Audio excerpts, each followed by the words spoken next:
Zerion Wallet is a decentralized finance wallet that enables users to manage and interact with their crypto assets across various blockchains. Here's how to use Zerion Wallet. Install Zerion Wallet. Go to the official Zerion website or download the app from your device's store. Create an account or connect an existing wallet. Set up your wallet. If you're creating a new wallet, follow the on-screen instructions to generate a seed phrase. Ensure you store it securely offline. If connecting an existing wallet, select your wallet provider, authenticate and connect to Zerion. Add assets. After connecting, your wallet balance will be automatically displayed in Zerion. You can add assets by receiving tokens or transferring from other wallets or exchanges. Zerion supports multiple blockchains like Ethereum, Solana and more. Interact with DeFi.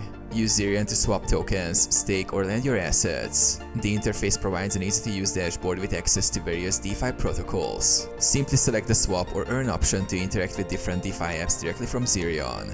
Track portfolio.